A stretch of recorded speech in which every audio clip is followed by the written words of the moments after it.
उत्तर प्रदेश में 2022 के विधानसभा चुनाव होने हैं। 2022 के विधानसभा चुनाव को देखते हुए जहां एक तरफ समाजवादी पार्टी, भारतीय जनता पार्टी तमाम क्षेत्रीय दल को अपने साथ लेकर 2022 के विधानसभा चुनाव में मैदान में उतर चुकी है, तो वहीं पर जन अधिकार पार्टी के अध्यक्ष बाबू सिंह कुशवाहा और AIMIM के जो है चीफ असदुद्दीन ओवैसी ने भी 2022 के विधानसभा चुनाव को लेकर पूरी तैयारी कर ली है।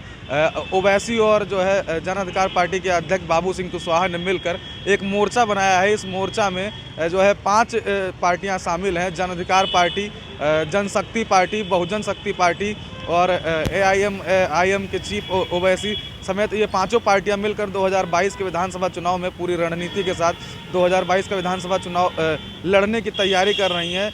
वहीं पर बाबू सिंह कुशवाहा ने साफ बताया है कि हम जो है पिछले महीने से ही अल्पसंख्यक, दलित और पिछड़ा बचाओ सम्मेलन लगातार पूरे उत्तर प्रदेश में डोर टू डोर जाकर कर रहे हैं और 2022 के विधानसभा चुनाव में अगर हमारी जो है मोर्चे की सरकार बनती है तो हम जातीय जनगणना कराएंगे। किसान को जो है फ्री में जो है फसल के लिए बीज देने का काम करेंगे, साथ ही साथ मुफ्त सिंचाई का भी इंतजाम किया जाएगा।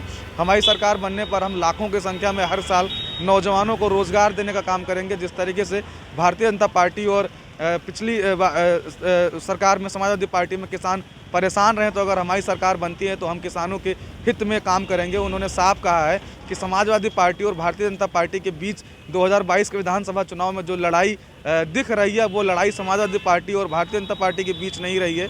अब वो लड़ाई सीधे हमारे मोर्चे से हो गई है और हमारा मोर्चा पूरी तरीके से 2022 के विधानसभा चुनाव के लिए तैयार है। क्या कुछ ओवैसी और जन अधिकार पार्टी के अध्यक्ष बाबू सिंह कुशवाहा ने कहा है, सुनिए। फ्री हो, घरेलू बिजली गरीब और कमजोर की फ्री हो, किसानों के गन्ने का भुगतान हो, छोटे दुकानदार जो मझोले दुकानदार हैं, किसान हैं, उनके जो कर्जे हैं वो माफ किए जाएं। कानून व्यवस्था की बहुत बड़ी बात है उत्तर प्रदेश में, चाहे वो समाजवादी पार्टी का शासन रहा हो, चाहे आज भारतीय जनता पार्टी का शासन हो। कानून व्यवस्था की स्थिति बहुत खराब है, बहुत दयनीय है। तो हम लोगों की चाहत है कि कानून व्यवस्था, अगर इस प्रदेश की जनता हमारे मोर्चे को सफलता देती है तो हमारी पहली प्राथमिकता होगी कि इस प्रदेश की कानून व्यवस्था सही की जाए, हमारी बेटियों को सुरक्षा मिले, अन्य पिछड़े वर्गों को, SC ST को, माइनॉरिटी के जो गरीब बच्चे हैं उनको जो स्कॉलरशिप है वो मिले। पुरानी पेंशन बहाली का एक मामला आया है, कुछ लोगों ने कहा है कि हम पुरानी पेंशन बहाल करेंगे, लेकिन इस बारे में मैं एक बात कहना चाहता हूँ। जब इस देश के प्रधानमंत्री माननीय अटल बिहारी वाजपेयी जी थे, उन्होंने पुरानी पेंशन को बंद कर दिया था। अब पेंशन नहीं दी जाएगी ऐसा उन्होंने कानून बनाया था। उस समय प्रदेश में समाजवादी पार्टी की सरकार थी और सबसे पहले अगर उस कानून को किसी ने माना तो उत्तर प्रदेश की सरकार ने माना। पिछली बार 5 साल समाजवादी पार्टी की सरकार रही, उन्होंने पुरानी पेंशन बहाल नहीं की। अभी भी बंगाल में पुरानी पेंशन लागू है। बहुत सारे प्रदेशों ने धीरे धीरे करके उस पेंशन को खत्म किया, लेकिन सबसे पहले अगर खत्म किया तो उत्तर प्रदेश की समाजवादी पार्टी ने खत्म किया। आज वो जरूर कहते हैं कि पुरानी पेंशन वो बहाल करेंगे, लेकिन वो करेंगे या नहीं करेंगे, लेकिन अगर इस मोर्चे को लोग सहयोग देते हुए बहुमत देते हैं तो ये मोर्चा जरूर पुरानी पेंशन को बहाल करेगा। साथियों को नमस्कार। साथियों, अभी जनाब ओवैसी साहब ने और बावन साहब ने जो हम लोगों ने भागीदारी संकल्प मोर्चा, भागीदारी परिवर्तन मोर्चा बनाया, उसके बारे में आपको जानकारी दी।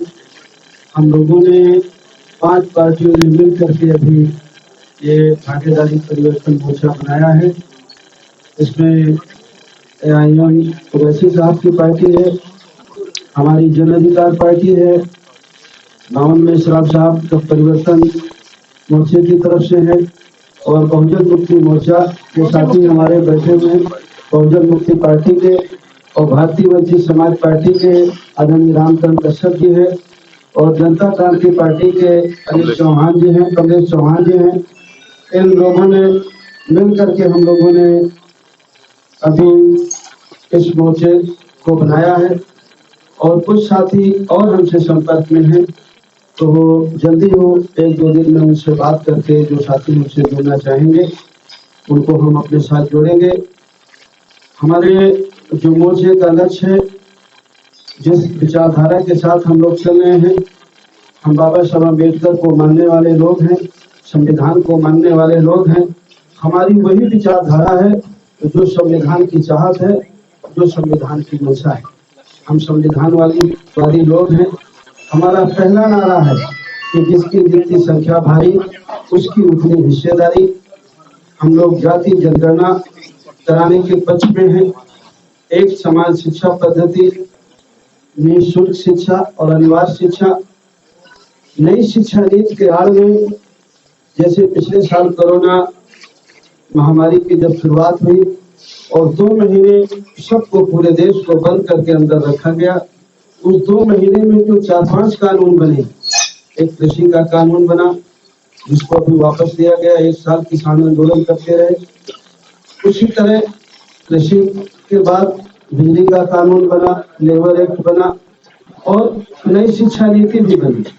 वो नई शिक्षा नीति ऐसी है कि जिस दिन वो जमीन में उतरेगी उस दिन आप हम सभी को पता चलेगा कि वो हमारे हित में है या हमारे बच्चों के नुकसान में।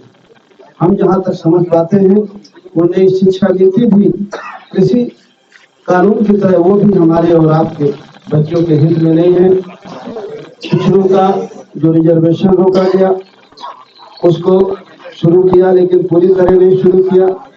वो शुरू होना चाहिए। निजी क्षेत्रों में भी SC, ST, OBC का रिजर्वेशन लागू करने के पक्ष में हैं हम लोग। और जो अभी किसान की जो फसल खरीदी जाती है उसके लिए जो उनकी मांग थी कि सरकार एक गारंटी कानून बनाए कि उससे कम में खरीद ना हो।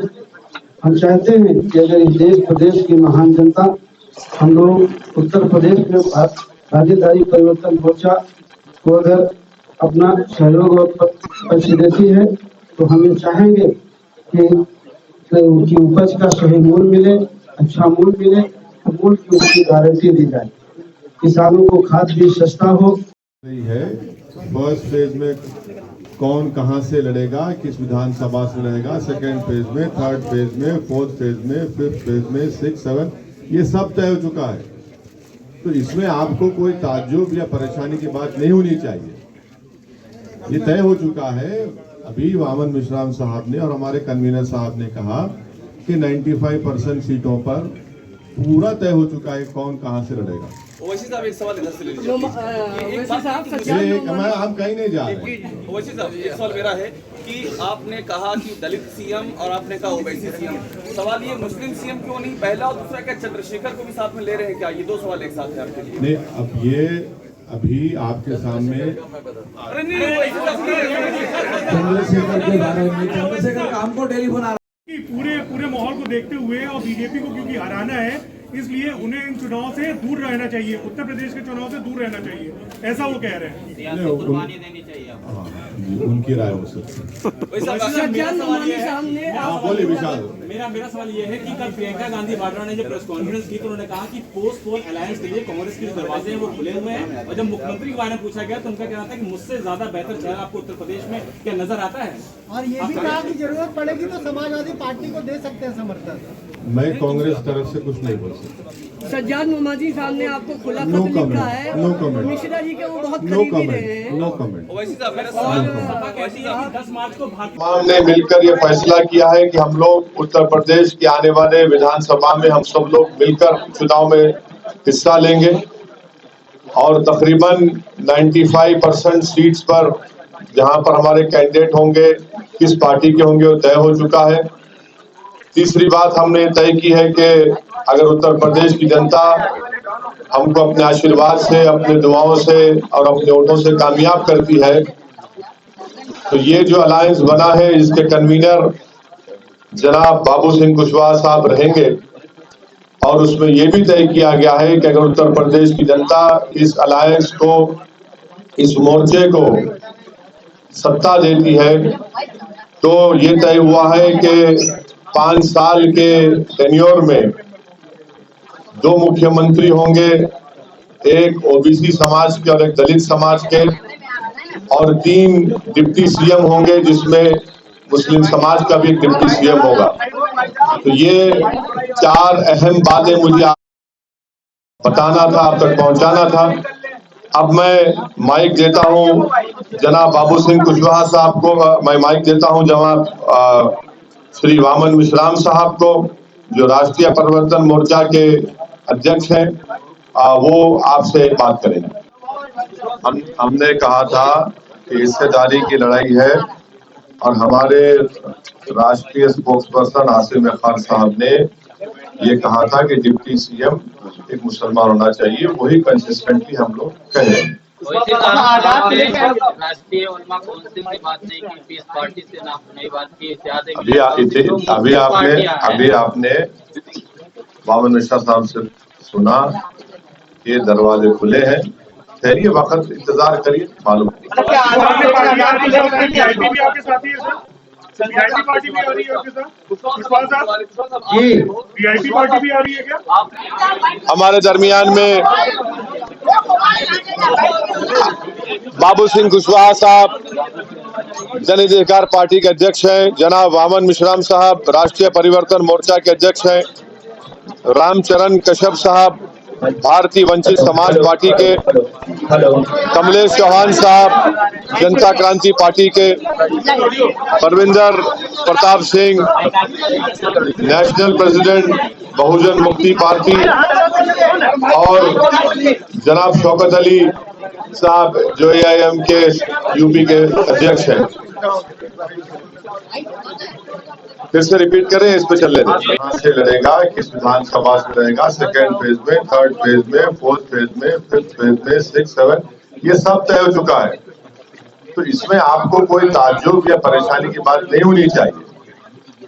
ये तय हो चुका है। अभी वामन मिश्राम साहब ने और हमारे कन्वीनर साहब ने कहा कि 95% सीटों पर पूरा तय हो चुका है कौन कहां से लड़ेगा। हम कहीं नहीं जा रहे। आपने कहा कि दलित सीएम और आपने कहा ओबीसी सीएम, सवाल ये मुस्लिम सीएम को नहीं, पहला और दूसरा क्या चंद्रशेखर को साथ में ले रहे हैं क्या? ये 2 सवाल एक साथ। नहीं, अब ये अभी आपके सामने